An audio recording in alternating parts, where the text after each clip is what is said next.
नमस्कार दोस्तों, एक बार फिर से पूरे जोश और जुनून के साथ स्वागत है आपका आपकी अपनी फेवरेट अड्डा संजना टीवी पर।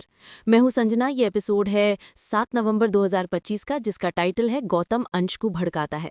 और दोस्तों, इसका टाइटल तो बस उस विशाल बर्फीले पहाड़ की चोटी है, असली तबाही तो उसके नीचे छिपी हुई है। तो चलिए अपने सारे काम छोड़ दीजिए, अपने फ़ोन को साइलेंट पर डाल दीजिए, क्योंकि अगले कुछ मिनटों के लिए हम और आप मिलकर इस कहानी के हर धागे को खोलेंगे, हर किरदार के दिल के अंदर झाँकेंगे और ये पता लगाने की कोशिश करेंगे कि अब इस राख के ढेर से कौन सी नई कहानी जन्म लेगी। ये सफ़र बहुत लंबा, बहुत गहरा और बहुत बहुत ही ज़्यादा मज़ेदार होने वाला है। तो कहानी का पहला पन्ना खुलता है एक शांत सुकून भरी सुबह के साथ। सूरज की पहली किरणें शाह परिवार के आंगन को चूम रही हैं, लेकिन ये शांति सिर्फ बाहरी है, अंदर तो विचारों का एक समंदर उफान पर है। हमारी अनुपमा शाह परिवार की वो नींव जो अब कपाड़िया परिवार की भी धुरी बन चुकी है, अपने सबसे पसंदीदा और सबसे सुरक्षित कोने यानी किचन में खड़ी है। हवा में अदरक और इलायची वाली चाय की महक घुली हुई है। उसके हाथ मशीन की तरह चाय बना रहे हैं, बर्तन साफ कर रहे हैं, लेकिन उसका दिल और दिमाग वो तो मीलों दूर अपनी बेटी माही की शादी की तैयारियों के ताने बाने बुन रहा है। उसकी आंखों के सामने हल्दी की रस्म, फेरों का मंडप और विदाई का पल सब एक फिल्म की तरह चल रहा है। वो मन ही मन कान्हा जी से बातें कर रही है। ही प्रभु, मैंने अपनी जिंदगी में बहुत दुख देखे हैं, अपनी शादी में बहुत दर्द सहा है, बस मेरी माही को वो सब कभी न देखना पड़े। उसकी डोली जब उठे तो वो खुशियों के साथ उठे और उसका नया घर हमेशा प्यार से महकता रहे। ये सिर्फ एक माँ की दुआ नहीं, ये अनुपमा के अपने अतीत का घाव का प्रतिबिंब है, जो वो अपनी बेटी की जिंदगी में नहीं देखना चाहते। और तभी इस शांत लम्हे में एक प्यारी सी जानी पहचानी आवाज गूंजती है। ये है भारती, अनुपमा की वो सखी, वो हमराज जो उसके हर सुख दुख की साथी रही है। वो अनुपमा के कंधे पर हाथ रखती है और अनुपमा जैसे किसी गहरे सपने से जागती है। दोनों आंगन में बैठती हैं और अनुपमा के अंदर दबा हुआ सारा दर्द, सारी यादें बाहर आ जाती हैं। उसकी आवाज में एक नमी होती है जब वो कहती है, भारती, तुझे पता है, कभी कभी इस घर की याद मुझे इतना बेचैन कर देती है कि सांस लेना भी मुश्किल हो जाता है। इस किचन की खुशबू, इस हॉल में बच्चों की गूंजती हंसी, ये दीवारें, ये सोफा, ऐसा लगता है जैसे मैंने अपनी आत्मा का एक हिस्सा यहीं छोड़ दिया है। वहाँ कपाड़िया मैंशन में सब कुछ है, पर ये अपनेपन वाली फीलिंग नहीं है। दोस्तों, यहाँ पे मैं आपको एक छोटी सी लेकिन बहुत खास बात बताती हूँ। फिल्म सिटी में जब ये सीन शूट हो रहा था तो डायरेक्टर ने रूपाली गांगुली जी को सिर्फ इतना कहा था कि अनुपमा के पुराने घर की सबसे अच्छी याद को सोचिए। और रूपाली जी ने बाद में बताया कि उन्हें अपनी माँ और अपने पुराने घर की याद आ गई की, और उनकी आंखों में जो आंसू थे वो ग्लिसरीन के नहीं, वो असली थे। उन्होंने उस दर्द को सच में महसूस किया था। शायद इसीलिए ये सीन हमारे दिलों को इतना छू गया। भारती एक सच्चे दोस्त की तरह उसे हौसला देती है, अनुपमा तू कमजोर नहीं, तू वो चट्टान है जो हर तूफान से टकराई है और हर बार और मजबूत होकर निकली है। और आज तो खुशी का दिन है, माही की मेहंदी है, देख लेना सब कुछ इतना परफेक्ट होगा कि दुनिया देखती रह जाएगी। अब कैमरा एक शार्प कट लेता है और कहानी का फोकस शिफ्ट होता है उस किरदार पर जिसके इरादे किसी पहेली से कम नहीं है। गौतम भाई, इस लड़के के दिमाग में क्या चल रहा है ये तो आइंस्टाइन के लिए भी समझना मुश्किल होता। वो एक बेहद खूबसूरत मखमल के डिब्बे में पैक किया हुआ महंगा सा गिफ्ट लेकर राही के पास पहुंचता है। उसकी आंखों में एक शरारत है और चेहरे पर एक ऐसी मुस्कान जो किसी को भी एक पल में अपना दीवाना बना दे। राही, जो पहले से ही किसी गहरी सोच में डूबी हुई है, उसे देखकर चौंक जाती है। वो लगभग घबरा कर पूछती है, ये क्या है गौतम, और ये मेरे लिए क्यों? इसकी कोई जरूरत नहीं थी, मैं इसे क्यों लूं? उसकी आवाज में तोहफे की खुशी नहीं बल्कि एक अजीब सी बेचैनी थी। गौतम अपनी ट्रेडमार्क अदा से हंसता है। अरे राही दीदी, आप मेरी बहन जैसी हैं और अब तो इस घर की बहू भी बनने वाली हैं, तो आप तो डबल रिश्ते से खास हो गई। ये तो बस एक छोटा सा, बहुत छोटा सा तोहफा है मेरी तरफ से आपके स्वागत में। लेकिन राही का चेहरा सख्त हो जाता है। वो साफ साफ बिना किसी झिझक के, लगभग रूखेपन से मना कर देती है। गौतम, मुझे कोई तोहफा नहीं चाहिए, प्लीज इसे वापस ले जाओ, मुझे अच्छा नहीं लगेगा। ये सिर्फ एक इनकार नहीं था, ये एक दीवार थी जो राही ने अपने और गौतम के बीच खड़ी कर दी थी। ये इस एपिसोड का पहला रेड फ्लैग था जिसे शायद हम सब ने नजरअंदाज किया। और ये पूरा का पूरा सीन एकटक होकर कौन देख रही है? हमारी प्यारी मासूम माही। उसका हंसता खिलखिलाता चेहरा एक पल में मुरझा जाता है। उसका दिल जैसे किसी ने मुट्ठी में भींच लिया हो। वो मन ही मन सोचती है, राही दीदी गौतम से इतनी नाराज क्यों हैं? या वो मुझसे दूर भाग रही हैं? कहीं मेरी वजह से तो उनका मूड खराब नहीं हो गया? क्या मैंने कुछ गलत कर दिया? ये शादी मेरे लिए सबसे बड़ा सपना है, मैं नहीं चाहती कि मेरे सबसे करीबी लोग ही खुश ना हों। दोस्तों, ये मोमेंट कितना छोटा पर कितना गहरा था ना। एक तरफ गौतम है जो बेस्ट देवर और बेस्ट भाई बनने का नाटक कर रहा है, और दूसरी तरफ राही है जिसके दिल में जरूर कोई ऐसा राज दफन है जो उसे गौतम पर भरोसा करने से रोक रहा है। आपको क्या लगता है, राही के इस बर्ताव के पीछे क्या राज हो सकता है? कमेंट्स में अपनी थियोरी जरूर बताइएगा संजना टीवी पर। अब चलते हैं कहानी के एक और इमोशनल कोने में, जहां पारी अपनी ही दुनिया के सपनों और ड्रामा में खोई हुई है। वो किसी तूफान की तरह भागती हुई अनुपमा के पास आती है। उसके हाथ में रंग बिरंगी महंगी बनारसी साड़ियां हैं और उसकी आंखों में एक अजीब सी लगभग पागलपन वाली चमक है। वो एक बच्चे की तरह उत्साह से चिल्लाती है, अनुपमा आंटी देखो, ये साड़ियां मैंने राजा के लिए पसंद की हैं। वो इनमें कितना हैंडसम लगेगा ना, बिल्कुल किसी राजकुमार की तरह। अनुपमा उसके इस अजीब से उत्साह को देखकर थोड़ी चिंतित हो जाती है। वो उसके सिर पर प्यार से हाथ फेरती है और पूछती है, पारी बेटा तू ठीक तो है ना? ये सब इतनी जल्दी, अभी तो तेली और राजा की बात भी ठीक से। और बस अनुपमा का वाक्य पूरा होने से पहले ही पारी के सब्र का बांध टूट जाता है। उसकी आंखों से झरझर आंसू बहने लगते हैं। वो रोते हुए, लगभग गिड़गिड़ाती हुए कहती है, आंटी राजा मेरा सब कुछ है, मैं उसके बिना जीने का सोच भी नहीं सकती। वो मुझसे बहुत प्यार करता है, वो मेरे लिए कुछ भी कर सकता है, बस उसके घर वाले नहीं मान रहे। प्लीज आंटी आप मेरी मदद करो, आप राजा से बात करो, उसके घर जाकर मेरा रिश्ता मांगो, राजा से मेरी शादी करवा दो, प्लीज आंटी प्लीज। अनुपमा का दिल इस मासूमियत और इस दर्द को देखकर पिघल जाता है। वो उसे कस के गले लगा लेती है, जैसे एक माँ अपनी बेटी को दुनिया के हर दर्द से बचाने के लिए लगाती है। दोस्तों, ये सीन देखकर तो मेरी आंखों में भी आंसू आ गए थे। पारी का किरदार इतना भोला और एक तरफा प्यार में इतना डूबा हुआ है कि उसे देखकर तरस आता है। फिल्म सिटी में जब ये शूट हो रहा था तो इस सीन के बाद एक लंबा ब्रेक लिया गया था। एक्ट्रेस जो पारी का किरदार निभा रही थी वो इतनी इमोशनल हो गई थी कि उन्हें शांत होने में वक्त लगा। अब सवाल ये है कि अनुपमा क्या करेगी? क्या वो एक ऐसी लड़की की मदद करेगी जो एक ऐसे प्यार के पीछे भाग रही है जिसका शायद कोई भविष्य नहीं है, या फिर वो पारी को कड़वी सच्चाई का आईना दिखाएगी? ये एक बहुत बड़ा नैतिक दुविधा का पल है। क्या कहते हैं आप संजना टीवी के प्यारे दर्शक? अपनी राय जरूर दीजिए। समय पंख लगाकर उड़ता है और शाम ढलते ही वो घड़ी आ जाती है जिसका सबको इंतजार था। अब हम पहुंच गए उस जगह जहां आज का सारा बवंडर उठने वाला है, माही के भव्य मेहंदी समारोह में।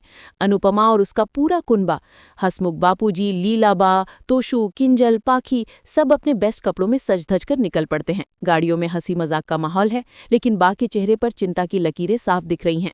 वो अपनी चिर परिचित अंदाज में कहती हैं, अनुपमा देख, हम लोग कुछ ज्यादा ही जल्दी जा रहे हैं। वो मोतीबा और उसका खानदान हमें देखकर फिर से ताने मारेगा, कहेगी कि देखो लड़की वाले कितने उतावले हो रहे हैं। अनुपमा हमेशा की तरह शांति की दूत बनी हुई है।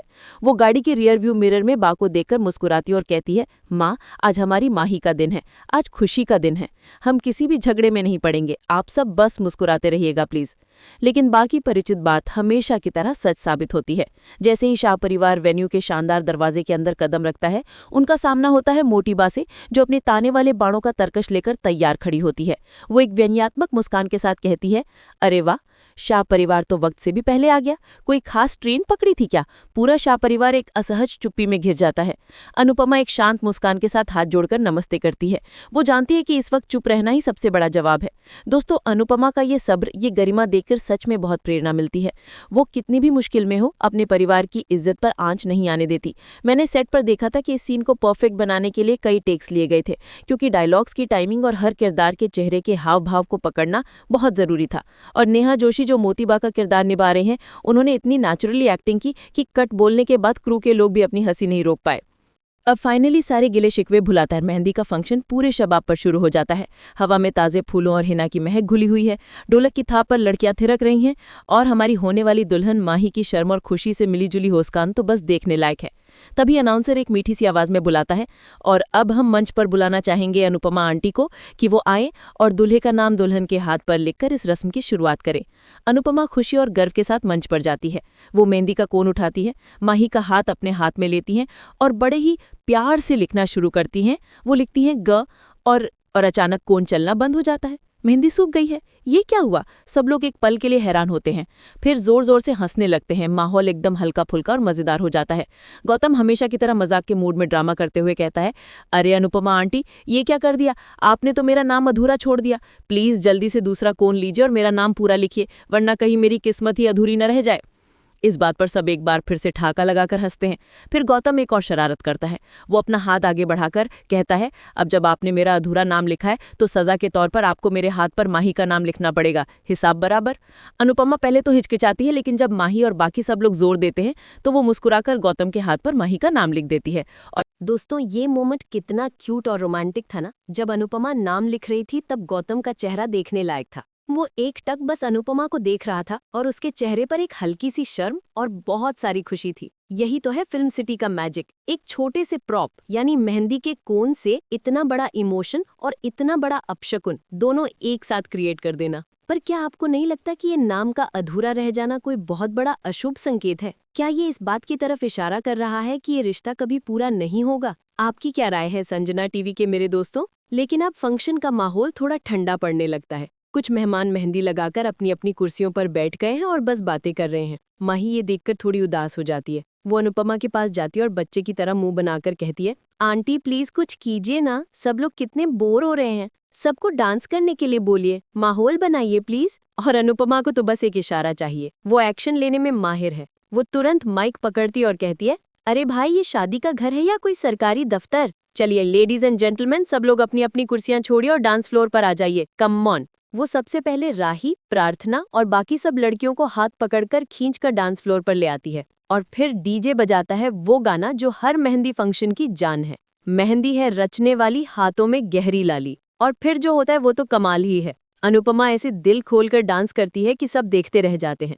उसके मूव्स, उसके एक्सप्रेशंस, ऐसा लगता है कि वो आज सोशल मीडिया पर ट्रेंडिंग में आकर ही रहेगी। राही की प्यारी सी स्माइल, प्रार्थना की एनर्जी, सब कुछ इतना परफेक्ट लगता है कि मजा आ जाता है। दोस्तों, क्या आप जानते हैं कि इस डांस सीक्वेंस को शूट करने में पूरे 2 दिन लगे थे और रिहर्सल्स की तो कोई गिनती ही नहीं थी।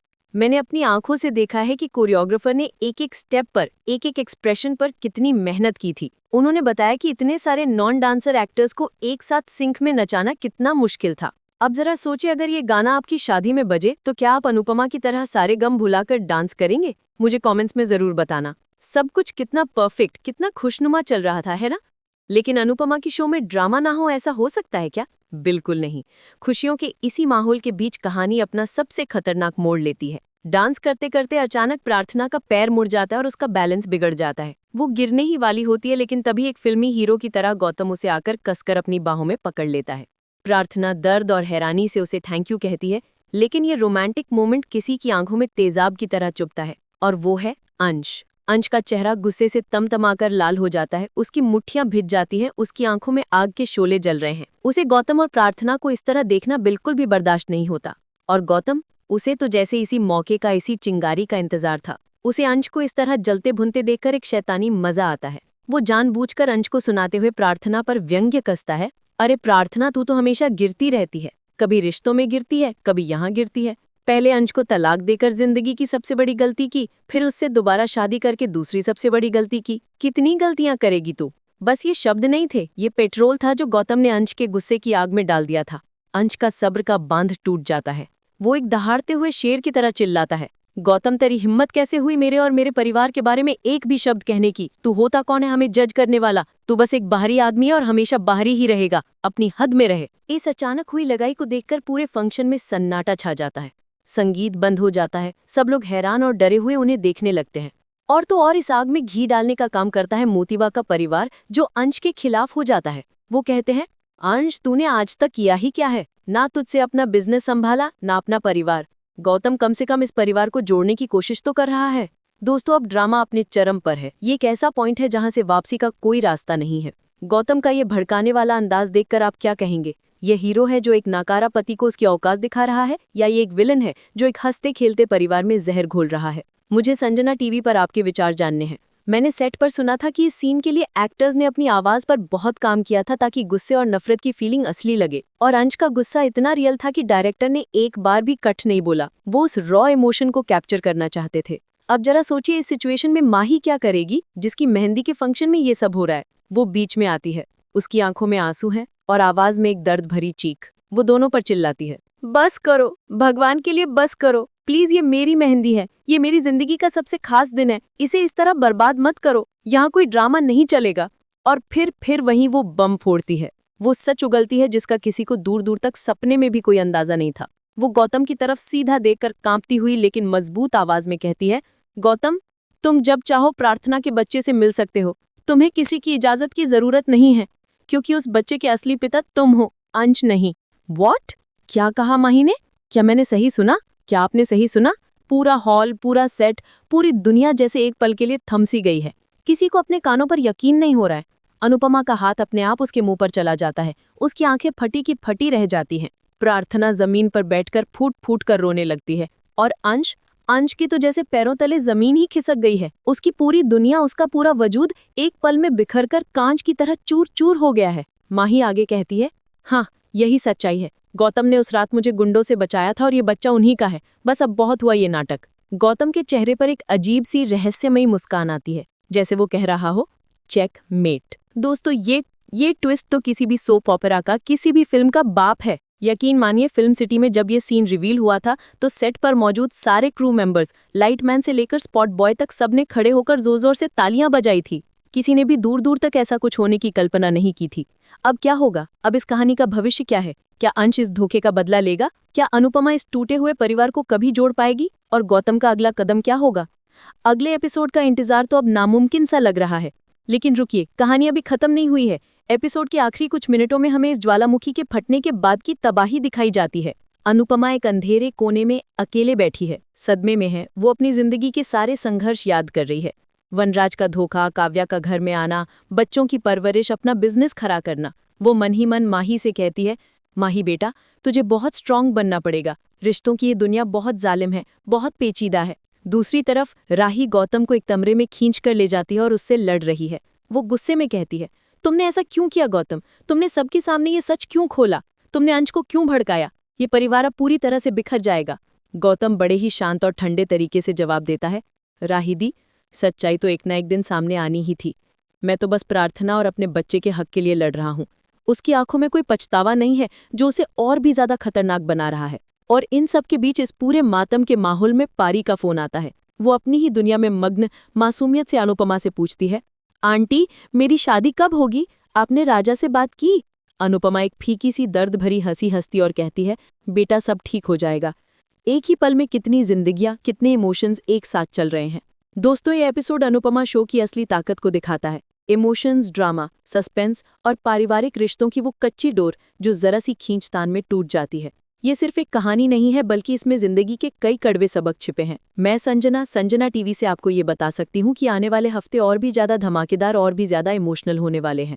तो दोस्तों, ये था आज का महाविनाशकारी जबरदस्त एपिसोड। आपका क्या कहना है इस भूचाल के बारे में? गौतम आपकी नज़र में हीरो है या विलन? क्या माही ने सच बोलकर सही किया या उसे चुप रहना चाहिए था? और अब अंश का अगला कदम क्या होगा? क्या वो टूट जाएगा या बदला लेने के लिए उठेगा? मुझे आपके कमेंट्स का, आपकी थ्योरीज का बेसब्री से इंतजार रहेगा। नीचे कमेंट सेक्शन में अपनी पूरी भड़ास निकाल दीजिए। अगर आपको मेरा ये अल्ट्रा डीप एनालिसिस पसंद आया हो तो इस वीडियो को एक बड़ा सा लाइक जरूर देना, क्योंकि आपकी एक लाइक मुझे बहुत हिम्मत देती है। और अगर आप चैनल पर नए हैं तो संजना टीवी के परिवार का हिस्सा बनना बिल्कुल भी मत भूलना, सब्सक्राइब का बटन दबाकर और बेल आइकन को क्लिक करके, क्योंकि कल मैं फिर आऊंगी एक और धमाकेदार एक्सक्लूसिव अपडेट के साथ। तब तक के लिए अपना और अपनों का ख्याल रखिए। Bye bye and take care.